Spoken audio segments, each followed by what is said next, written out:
대학교 교수님 세 분이 차를 타고 가다가 그만 사고가 나서 세 분 다 갑자기 돌아가시게 되었습니다. 그 영혼들이 천사의 손에 이끌려서 이제 올라가면 천사가 그 세 명의 교수들에게 이렇게 질문을 하는 겁니다. 장례식에 온 사람들이 관 속에 누워있는 당신들 교수님을 보면서 무엇이라고 말하면 좋을까요? 무엇이라고 말하면 좋을까요? 라고 천사가 세 명의 교수들에게 질문을 했습니다. 첫 번째 교수가 대답을 했습니다. 이 교수님은 참 훌륭한 교수님이셨습니다. 훌륭한 가장이셨고 훌륭한 교수셨다 라고 말해주면 나는 원이 없겠습니다. 두 번째 교수가 말을 했습니다. 이 교수님은 훌륭한 아빠셨습니다. 훌륭한 남편이셨습니다. 뿐만 아니라 우리 학생들에게, 제자들에게 있어서는 앞길을 바꾸어 놓은 위대한 교수였습니다 라고 나의 시신을 보고 말해주면 좋았겠습니다. 세 번째 교수가 천사에게 이렇게 말합니다. 장례식에 참석했던 사람들이 내 시신을 바라보면서 야, 저 사람이 움직인다. 야, 저 사람이 꿈틀거린다. 저 사람이 죽지 않았다. 라는 말을 듣고 싶습니다. 여러분, 세상이 힘들다 죽고 싶다고 하는 분들이 계시지만 사실은 다 거짓말이세요. 우리 교회 나오시는 어른들이 저 앞에서 목사님 이제 나 그만 살고 싶습니다. 아이고 하나님 나라 잠결에 그냥 가면 좋겠습니다. 그러면 제가 예전에는 철이 없을 때는 아니 그렇게 하시면 안 됩니다. 더 사셔야지요. 그런데 요즘은요 그래요. 그럼 제가 기도해 드릴게요. 빨리 가시도록 기도해 드릴게요. 그러면 얼굴색이 다 바뀌어요. 여러분, 그 마음속에 뭐라는 거예요? 이 땅에 오래 살고 싶다는 겁니다. 여러분, 저희를 시험 들게 하지 마십시오. 제 앞에서 목사님 나 빨리 죽고 싶습니다 말씀만 하세요. 제가 금식 기도를 해서라도 빨리 돌아가도록 해드릴 테니까요. 여러분, 오늘 본문에 보면 방주 사건의 주인공인 노아가 950세에 돌아가셨어요. 여러분, 954를 산 노아, 오늘날 우리로 보면 우리보다 10배 이상 더 많이 살았으니까 야, 진하게 살았구나, 오래 살았구나 라고 우리는 말할 수 있겠지만 막상 이 성경을 펴들고 노아의 마음을 보면, 그리고 오늘 우리의 모습을 보면 노아도 950년을 살았지만 그가 아마 생을 마감할 때 뭐라고 고백했겠어요? 야, 인생은 너무 빠르구나. 벌써 내가 죽는구나. 야, 내 인생의 950년이 너무 짧다라고 말하지 않았겠어요? 여러분, 전도서 3장 1절로 2절을 한번 보세요. 이렇게 말씀합니다. 범사의 기한이 있고 천하 만사가 다 때가 있나니 날 때가 있으면 죽을 때가 있습니다. 심을 때가 있으면 뽑을 때가 있다고 성경은 말씀하고 있습니다. 노아도 때가 되니, 오늘 전도서 3장의 말씀처럼 때가 되니 950세의 생을 마감하고 있는 거예요. 그런데 여러분, 이 공식은요 노아에게만 해당되는 것이 아니라 오늘 저와 여러분에게도 그대로 적용된다라고 하는 거예요. 우리에게도 여러분 때가 있습니다. 우리에게도 날때가 이미 지났습니다. 이미 청소년기를 지났습니다. 청년기를 지났습니다. 청장년의 시간을 지났습니다. 노년의 시간이 되었습니다. 이제까지 산 날보다는 앞으로 살 날이 훨씬 더 짧을 수밖에 없습니다. 그런데 하나님께서는요 이렇게 날 때가 있고 죽을 때가 있음에도 불구하고 한 가지 비밀을 우리 가운데 말씀하지 않으셨어요. 그게 뭐냐면 이 홍재근 목사가 몇 년, 몇 월, 며칠 날 어떻게 죽는다는 말씀을 비밀로 하고 계세요. 여러분, 만약에 제가 하나님으로부터 홍 목사 너는 몇 년, 몇 월, 며칠, 몇 시에 어떤 일 때문에 너는 죽을 거야 라고 하신다면 제가 그때까지의 삶이 어떻게 될 거라고 생각하십니까? 여러분 스스로에게 하나님께서 여러분에게 너는 몇 년, 몇 월, 며칠 날 어떻게 죽을 거야 라는 사실을 미리 공지하신다고 한다면 여러분 어떻게 하시겠어요? 어떻게 사시겠어요? 그날을 기다리며 사시겠습니까? 아마도 우리 모두는 다 희망과 소망을 잃어버리고 살아들지 모를 거예요. 그러나 분명한 사실은 우리가 언제인지는 알 수 없지만 우리가 이미 날때를 겪었다면 마지막 순간이 우리에게 온다라고 하는 사실을 말씀해 주고 있습니다. 여러분, 우리 인생에 궤도가 있는 거 아십니까? 우리 인생의 삶에 궤도가 있습니다. 모세가 물에서 건짐을 받고 40년간 공주의 아들로 궁중에서 교육을 받고 40년간 광야에서 영성훈련을 받았습니다. 그리고 40년간 민족의 지도자로 그의 백성들을 애굽에서 구원하여 내었습니다. 그 모든 것이 우연이었을까요? 아니에요. 하나님께서 모세를 통해 일하실 하나님의 궤도, 하나님의 역사라고 말할 수 있는 거예요. 그것이 모세의 삶의 궤도라고 말하는 겁니다. 하나님께서 그렇게 모세를 약정하셨고 계획하셨고 훈련시키셨고 그렇게 모세를 쓰셨다라고 하는 사실이에요. 잠언서 5장 21절의 말씀을 보십시오. 사람의 길은 여호와의 눈앞에 있나니, 여호와의 눈앞에 있는 거예요. 여러분, 그가 그 사람의 모든 길을 평탄하게 하시느니라. 누가요? 여호와께서 말입니다. 우리가 그냥 태어난 것이 아닙니다. 여러분, 하나님의 축복으로 태어난 줄로 믿습니다. 하나님의 목적과 하나님의 계획대로 우리가 태어났고 여기까지 온 줄로 믿습니다. 여러분, 잠언서 1장 8절에 16장 9절에 말씀하고 있지 않습니까? 사람이 마음으로 자기 길을 계획할지라도 그의 걸음을 인도하시는 이는 누구시라고요? 여호와께서 인도하신다고 말씀하고 있습니다. 예레미야 10장 23절 말씀을 보십시오. 여호와여, 내가 알거니와 사람의 길이 자신에게 있지 아니하며 걸음을 지도함이 걷는 자에게 있지 아니하다고 말합니다. 여러분, 우리의 계획이 우리에게 있는 게 아니에요. 우리가 걸어간다 그 계획이 우리에게 있는 게 아니라 여호와께 있다고 말하는 거예요. 그래서 우리는 언제나 하나님을 바라보고 사실 수 있는 저와 여러분 되시기를 주님의 이름으로 축원합니다.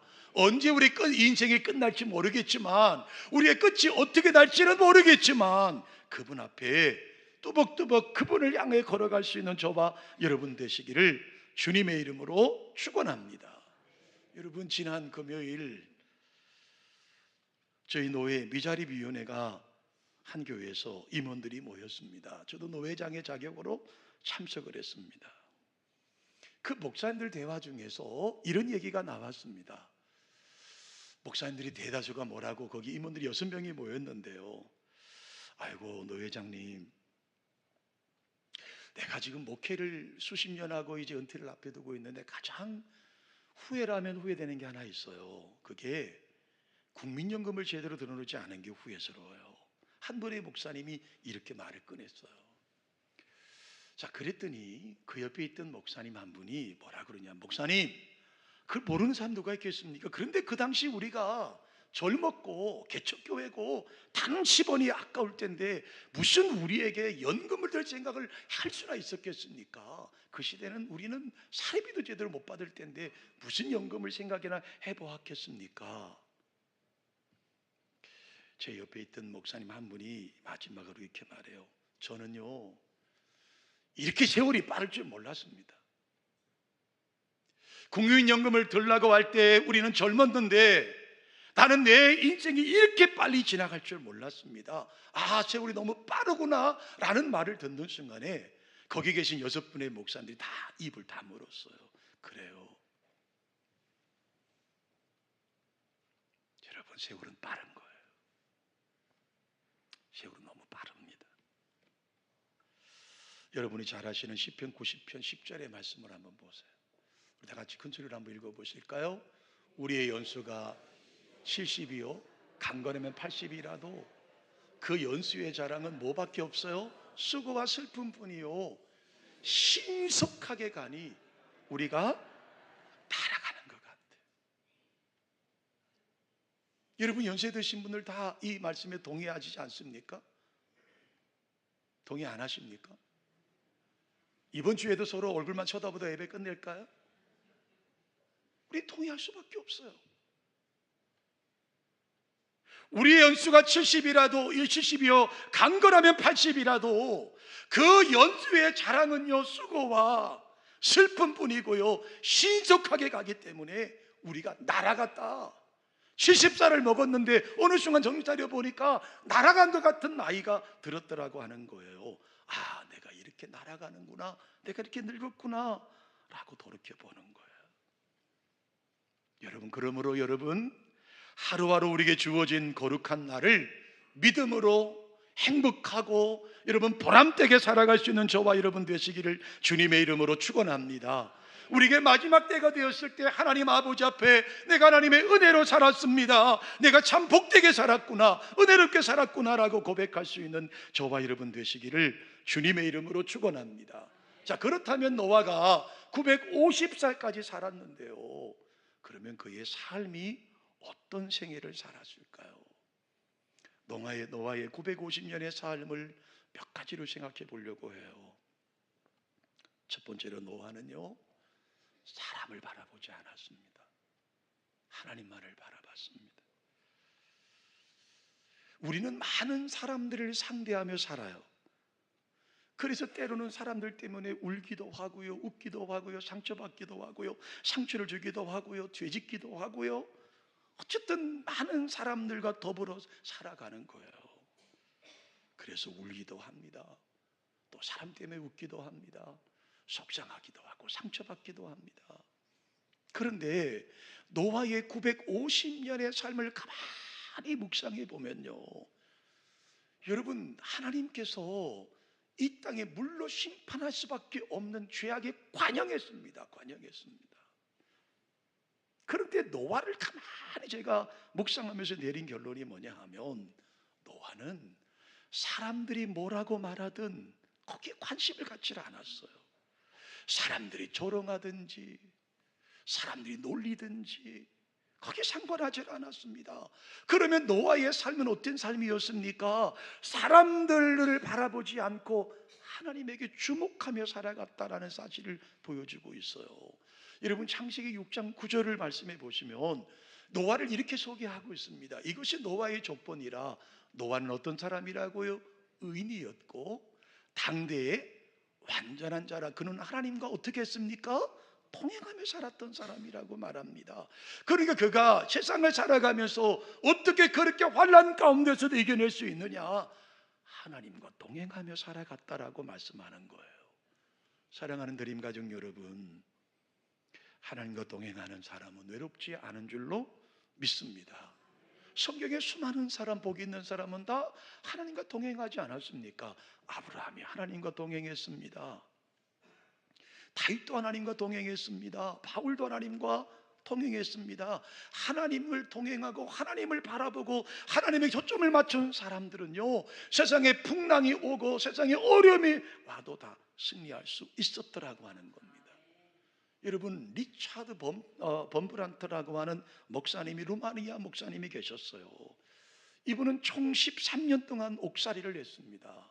이분의 글을 보았더니요, 처음 3년간은 햇빛도 들어오지 않는 지하 감옥에서 가족들과도 면회를 3년 동안 하지 못했습니다. 사랑하던 교우들과도 관계가 끊어졌습니다. 아무도 면회하지 못하도록 했습니다. 3년 동안 그렇게 지하 감옥에서 갇혀 있다가 정식 재판도 받지 않은 채 사형 언도를 받습니다. 이 리차드 범브란트 목사님도 사람인지라 하나님에게 원망이 생겼다는 거예요. 그래서 하나님 앞에 이렇게 기도했습니다. 하나님, 제가 비록 거룩하지는 못했지만 하나님의 뜻을 따라 살려고 노력했습니다. 왜 제가 지하 감옥에서 3년 동안 사랑하는 가족도 면회하지 못하고 성도도 만나보지 못하고 하다가 이렇게 형장의 이슬로 사라져야 됩니까? 하나님이 너무한 것 아닙니까? 라고 하는 억울함이 그 속에서 나오더라는 거예요. 그런데 그가 기도하는 중에 그의 귀에 세밀한 하나님의 음성이 들렸다는 겁니다. 사랑하는 아들아, 왜 그렇게 두려워하느냐? 왜 그렇게 불안해하느냐? 왜 그렇게 초조해하느냐? 성경에 두려워하지 말라는 말씀이 몇 번이나 있는지 너 알겠느냐? 그 말씀을 듣고 나서 이 범브란트 목사님은 자기의 생명이 끝나가는 그 시점에 성경을 펴들고 그 심의한 불빛 밑에서 창세기부터 요한계시록까지 읽어나가기 시작했습니다. 그리고 성경에 두려워하지 말라고 하는 말씀이 나올 때마다 거기에 밑줄을 그어서 체크를 했어요. 일독을 했습니다. 그리고 이제 그동안에 밑줄 잰 그 두려워하지 말라는 이야기를 찾아보았더니 총 성경에 366번이 나왔더라는 거예요. 다시 하나님의 세미한 음성이 범브란트 목사님의 귀에 들렸어요. 내가 날마다 너에게 두려워하지 말라고 매일마다 너에게 말을 했다. 두려워하지 말라, 근심하지 말라. 내가 1년 366번이나 너에게 말씀했는데 왜 두려워하느냐? 그때 범브란트 목사님이 크게 깨달으셨다고 하죠. 그렇구나.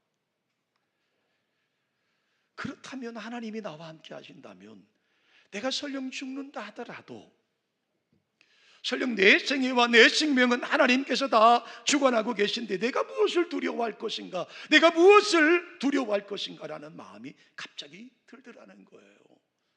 여러분, 이 범브란트 목사님은요 총 13년 동안 감옥 생활을 했습니다. 한 번도 아니고 두 번이나 교도소에 들어갔습니다. 1948년부터 1956년 동안 1차에 8년 동안 교도소 생활을 했어요.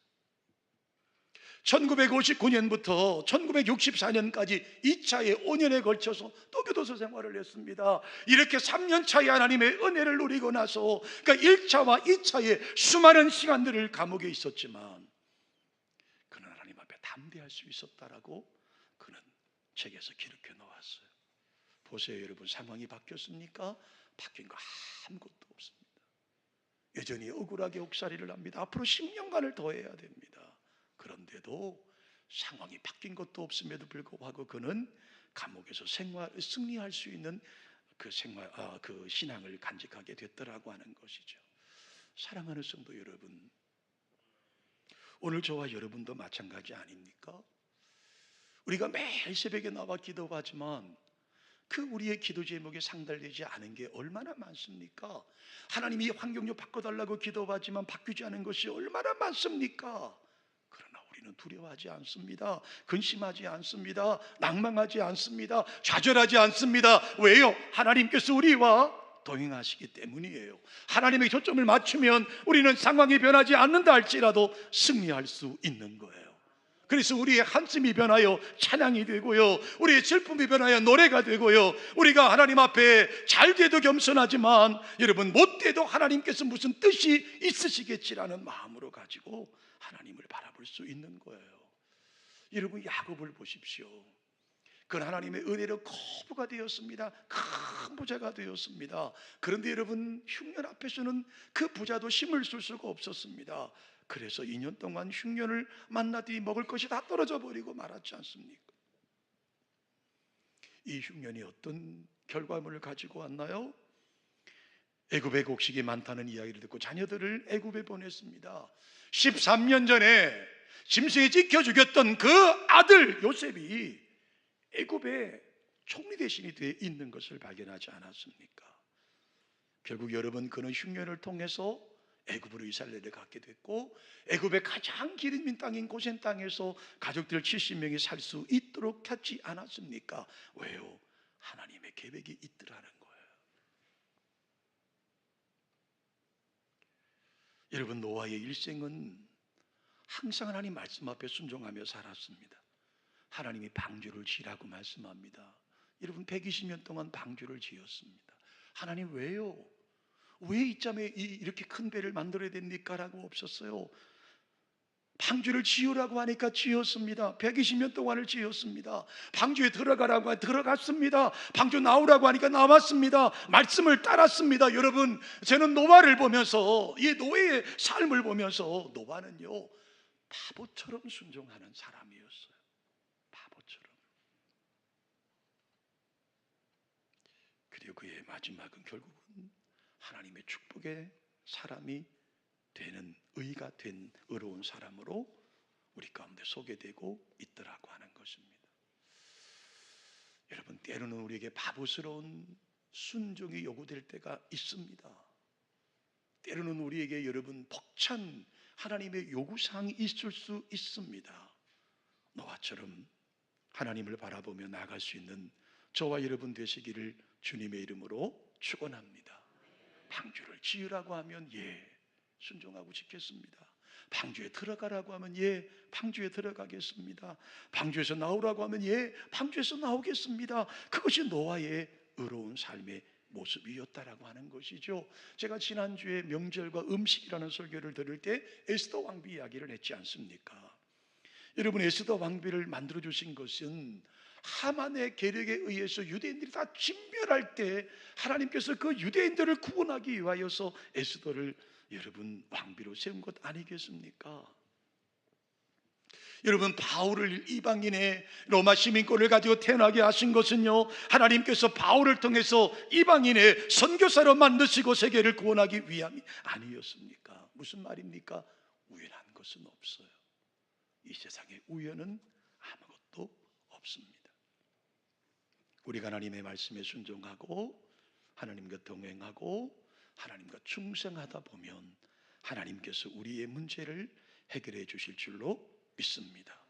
두 번째로 여러분, 노아의 인생에서 우리가 하나 또 발견하는 것은요, 노아의 일생이 하나님의 손안에 있었다라고 하는 것입니다. 여러분, 노아의 일생도 하나님의 손안에 있었습니다. 여러분, 모세의 삶도 하나님의 손안에 있었어요. 아브라함의 일생도 여러분 가만히 보세요. 하나님 명령에 순종했습니다. 바울의 일생도 가만히 보세요. 하나님의 손안에 있었습니다. 하나님의 때에 따라서 생을 마감했고요, 하나님의 때에 따라서 순종했고요, 하나님의 때에 따라 순교했고요, 하나님의 말씀의 때에 따라서 하나님의 정하신 그 때에 따라서 활동한 것을 볼 수가 있는 거예요.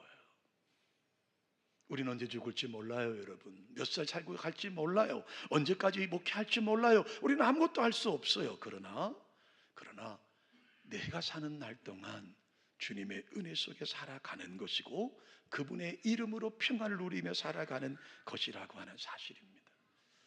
종종 우리 성도님들을 뵈면 목사님, 나는 1년 후가 두렵습니다. 늙는 게 싫어요. 5년 후가 두렵습니다. 10년 후가 두렵습니다. 아니요, 저는 반대입니다. 여러분, 저는 1년 후가 되면 우리 교회를 하나님이 어떻게 축복하실까? 할렐루야. 5년 후가 되면 하나님께서 우리 드림교회를 어떻게 축복하실까? 10년 후에 제가 이 교회를 은퇴할 때 하나님은 얼마나 훌륭한 목회자를 이 교회 예비에 넣으셨을까? 지금부터 기대가 돼요. 그래서 기도합니다. 하나님, 저같이 모자란 목사보다는 저와 비교도 할 수 없는 학벌과 저와 비교도 할 수 없는 인격을 가진 목회자가 우리 교회 다음 2세대 목사님이 되시면 좋겠습니다. 저는 그래서 매일 기대가 돼요. 오늘보다 다음 주가 기대가 되고요, 다음 주보다 1년 후가 기대가 되고요, 1년 후보다 3년 후가 기대가 되고요, 3년 후보다는 5년 후가 기대가 되고요. 할렐루야. 10년 후가 또 기대가 됩니다. 10년 후가 더 기대가 돼요. 여러분, 지난주에 우리 정관에서 목회하는 저와 친하되 친한 목사님 한 분과 노회를 가득하는 차를 탔습니다. 이 목사님이 한쪽 얼굴에 이렇게 혹이 난 것처럼 얼굴이 부어 있어요. 내가 목사님 얼굴이 왜 그래요? 이분이 목사님, 제가 한 달째 얼굴이 이렇게 붓고 통증이 심해서 정관에 있는 한 병원을 갔더니 진찰하는 의사가 첫 마디가 암인 가능성이 있으니 제가 소견서를 써드릴 테니까 빨리 큰 병원에 가시라고. 다른 말도 하지 않고 암일 가능성이 농후하니 내가 소견서를 써줄 테니까 큰 병원에 빨리 가시라고. 그래서 제가 그분에게 물어봤어요. 목사님, 그래 어떻게 됐어요? 회장님, 내가 여기저기 전화를 했는데요, 대학병원이고 큰 병원 다 예약이 차서 빨라야 12월 달이나 내년 2월 달이나 가능하대요. 근데 목사님, 제가 그날 암이라는 소식을 듣고 집에 가서 잠을 이루지 못하겠더라는 거예요. 이 교회를 어떡하나, 자녀들에게 내가 어떻게 해야 될까? 내가 수술을 하면 어떻게 이 어려운 교회를 어떻게 해야 되나 별의별 생각이 다 들어서 사모님과 밤새도록 이야기했다는 거예요. 마침 본인이 부교육자로 있던 교회에 방사선과 대학 교수님이 계셔서 사진을 가서 판독을 했더니 다행히 오진이었다고 하지요. 암이 아니라는 이야기를 들었답니다. 그러시면서 저에게 하신 말씀이 있어요. 가슴이 철렁 내려앉았습니다. 그 이야기를 듣고 노회를 마치고 교회를 돌아왔는데 똑같은 일이 나에게 있다면 나는 어떻게 하나님 앞에 설까? 우리 성도들에게 어떻게 어떤 믿음의 고백을 할까? 간증을 할까? 생각해 봤어요. 그래요, 여러분. 아무리 믿음이 좋은 목사, 아무리 좋은 장로님, 아무리 믿음 좋은 성도라도 암이라는 선고를 받으면 충격을 받을 수밖에 없죠. 우리 이 성도님들 중에 많은 분들이 경험해 보지 않으셨습니까? 그러나 여러분, 하나님이 우리의 하나님이시고 우리의 아버지시라면 그분의 뜻 안에서 이루어져 갈 줄로 저는 믿습니다. 그래요. 그분의 뜻 안에서 그분께서 부르시면 가는 거죠. 그분께서 더 일하라고 하면 일하는 겁니다. 그러므로 사랑하는 성도 여러분, 일이 잘 될 때나 잘 못 될 때 가정과 일터라고 하는 우리의 배에 풍랑이 들이쳐서 물에 잠기 직전에 간다 할지라도 기억하십시오. 하나님은 우리와 함께 하시는 분이십니다. 하나님은 우리와 동행하시는 분이십니다. 죽음의 그늘 속에서도 하나님은 내 편이 되시는 거예요. 저를 한번 고백해 보실까요? 하나님은 내 편이십니다. 요새는 우리나라의 자살률이 너무 높습니다. OECD 국가에서도 가장 자살 높은 나라 중에 하나가 우리나라이지 않습니까? 한 전문가가 TV에 나와서 하시는 말씀을 들었습니다. 자살하는 사람 중에 단 한 사람이라도 내 편이 있다면 자살하지 않는데,